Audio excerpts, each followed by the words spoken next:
À la veille d'élection du nouveau président et du rapporteur adjoint du bureau à la Chambre basse du Parlement, les élus nationaux sont sereins et motivés à compléter avec faste les deux membres du bureau. Dans les couloirs de l'hémicycle, l'ambiance est particulière. Les échanges fructueux entre les élus du peuple sont perspectibles dans tous les coins, témoignant leur engagement à franchir cette étape cruciale du fonctionnement de cette Chambre du Parlement. De l'autre côté, les colonnes de l'hémicycle sont remplies d'affiches portant des messages de soutien et exprimant les attentes des élus envers leurs futurs représentants. En dépit de l'unicité des candidatures dans les postes, l'honorable Aimé Boji à la présidence de la Chambre basse du Parlement et l'honorable Clotilde Moutita, candidate unique de l'opposition au poste de rapporteur adjoint, les candidats poursuivent activement la campagne. Ils échangent affectueusement avec leurs collègues députés pour présenter leurs projets, renforcer la confiance et s'imprégner des réalités de chaque province. Ce mercredi 12 novembre, les échanges ont notamment concerné les caucus des élus du Grand Kivu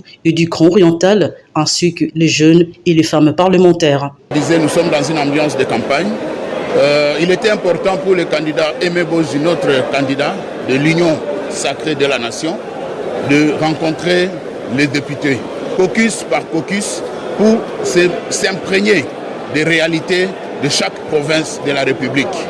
Et c'est comme ça qu'aujourd'hui, depuis hier, il a rencontré les différentes provinces. Aujourd'hui encore, il continue. La rencontre avec les femmes s'est très bien déroulée et nous lui apportons notre soutien. De même que nous renouvelons nos vœux de loyauté au chef de l'État, patron de la majorité parlementaire. Et c'est tout ce qu'on peut vous dire. La première des choses, c'est de nous demander que nous lui apportons des soutiens pour qu'il soit élu.